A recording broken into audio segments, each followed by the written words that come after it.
अस्सलाम वालेकुम नाज़रीन, इस वक्त मैं मौजूद हूँ कराची में। आपने गैलप सर्वे की लेटेस्ट फाइंडिंग्स तो देख ही ली होंगी, खबरें भी चल रही हैं। प्रेसिडेंट आसिफ अली जरदारी की approval ratings general Pervez Musharraf retired की बदतरीन अप्रूवल रेटिंग से सिर्फ 2 नंबर ज्यादा हैं।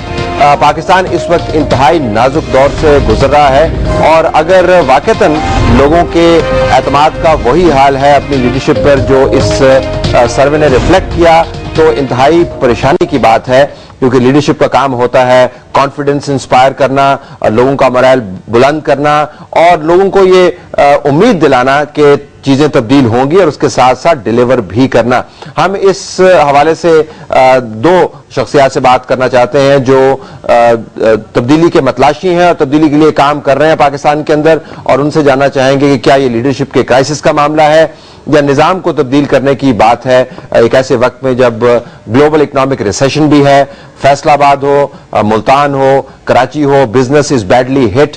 इकोनॉमी जब रिसेशन में जाती है तो जॉब्स लूज होती हैं, जब जॉब्स लूज होती हैं तो क्राइम रेट बढ़ जाते हैं। इन हालात में अगर कोई बहुत बड़ा लीडर आ भी जाए तो क्या वो निजाम को दुरुस्त कर पाएगा? इमरान खान साहब हमें ज्वाइन कर रहे हैं इस्लामाबाद से, चेयरमैन पाकिस्तान तहरीक इंसाफ। इमरान, बहुत शुक्रिया, आपने हमें आज वक्त दिया। चौधरी एजाज अहसन साहब जो former president of Pakistan supreme court bar और लॉयर्स की तहरीक के लीडिंग लाइट हैं, वो हमें लाहौर से ज्वाइन करें। चौधरी साहब, आपका भी बहुत शुक्रिया। इमरान, मैं जरा बात को दूसरे लेवल से शुरू करूंगा। पहले लेवल पे we know exactly where you come from, लेकिन सवाल ये बनता है कि इस वक्त पाकिस्तान जिस नुक्ते पे खड़ा है, अगर पाकिस्तान के पास वो बहुत अच्छी लीडरशिप जिसकी हम तवक्को करते हैं, ख्वाहिश करते हैं, आ भी जाए, तो इस वक्त निजाम को वो किस तरीके से दुरुस्त करेगी? देखिए तलत, सबसे पहले तो एक रोड मैप चाहिए होता है एक कौम को जो एक उम्मीद देता है। यानी कि कौम को जब ये फीलिंग होती है कि हम आज मुश्किल वक्त से गुजर रहे हैं लेकिन आगे जाके हालात बेहतर हो जाएंगे, तो कौम फिर कुर्बानियां देती है। और ये दुनिया की तारीख साबित करती है। 2 जंगों में जर्मनी जापान खत्म हो गए, लेकिन वो निकला है उसमें से, और क्योंकि लीडरशिप ने और अवाम ने इकट्ठे मिलकर एक रोड मैप तय किया, कुर्बानियां दी और फिर वो खुशहाल हो गए। पाकिस्तान में मायूसी की सबसे बड़ी वजह यह है कि कोई रोड मैप नहीं है। एक एलिस इन वंडरलैंड में एक कमेंट है कि जब आपको अपने रास्ते का ना पता हो तो सारे रास्ते ही उधर चले जाते हैं, एक ही रास्ते आपको उधर ले जाते हैं।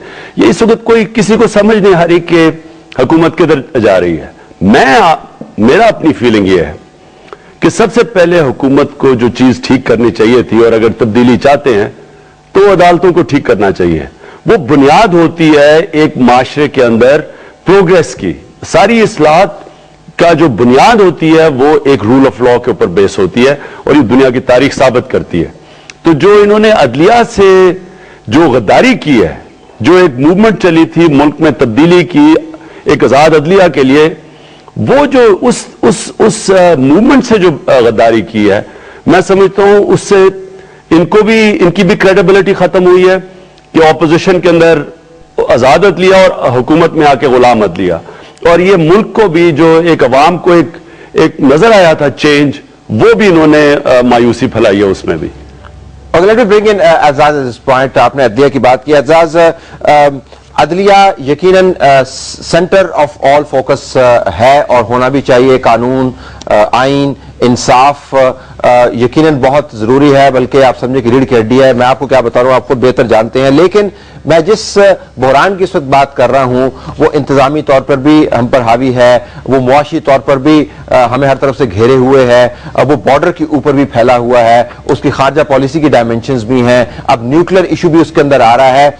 तो अगर हम एक डायमेंशन से इसको देखें जो कि बहुत अहम है, तो क्या हम मुकम्मल तस्वीर कर पाएंगे तब्दीली की? देखें तलब, जैसे इमरान ने कहा, मैं उसी से बात से जरा शुरू करूंगा कि अदलिया की बहाली और आजाद अदलिया कलीदी किरदार अदा करती है हर किस्म के निजाम, जमहूरी निजाम में। जमहूरी निजाम, इक्तसादी बहरान, खारजा बहरान, आपने खुद कहा लॉ एंड ऑर्डर का बहरान, एक एतमाद का बहरान, ये सब आके फोकल पॉइंट्स अदलिया पर आके मरकूज होते हैं। उसकी वजह मैं आपको एक चीज बताऊं। पहली तो बात यह है कि जमहूरियत नामुकम्मल है। जमहूरियत यह नहीं है कि पार्लियामेंट आ जाए, जमहूरियत ये नहीं है, और पार्लियामेंट को کوئی استحकाम नहीं होता आजाद अदलिया के बगैर।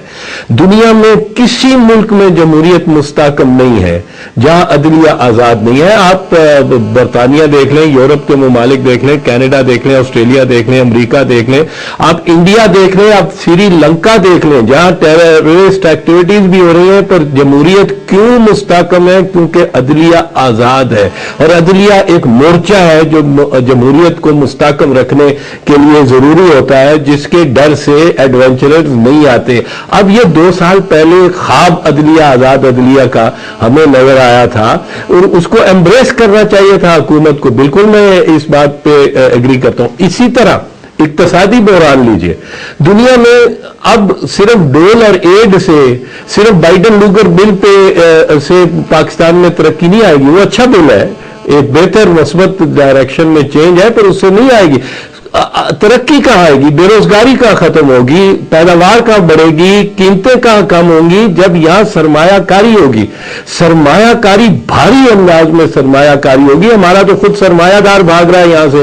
पाक दुनिया का बड़ा सरमायादार सिर्फ उस मुल्क में जाता है, मासवाई एक्सेप्शन है China, Saudi Arabia and UAE, for different reasons they are exceptions, पर सिर्फ उस मुल्क में जाता है जहां अदलिया आजाद हो। और ये ड्यू डिलीजेंस जब मुकला करते हैं उनके लिए, तो सबसे पहला क्राइटेरिया देखते हैं कि क्या इनका कॉन्ट्रैक्ट एनफोर्स होगा, इनका सरमाया महफूज होगा। लेकिन एहसास कदा कलामी होती है। ये तो आप बात कर रहे हैं नॉर्मल सर्कमस्टेंसेस की, एक हाइपोथेटिकल है। और इमरान के लिए भी मैं यही सवाल रख रहा हूं कि इस वक्त अगर अदलिया उस तरह आजाद हो भी जाए जो मंशा है लॉयर्स मूवमेंट की, जिसका इमरान भी जिक्र कर रहे हैं, जो अब एक सियासी तौर पर भी अब उसको बैकिंग है उस तहरीक को, नवाज शरीफ साहब भी उसका जिक्र करते हैं, अगर वो अदलिया बहाल हो भी जाए तो इन्वेस्टर तो इस जगह से इस वजह से नहीं भाग रहा है एतजाज के अदलिया आजाद नहीं है। वो शायद पिछले 2 सालों में होता होगा। यहाँ पर तो सिक्योरिटी के मामले खराब हो गए हैं, जंग मुसल्लत हो रही है।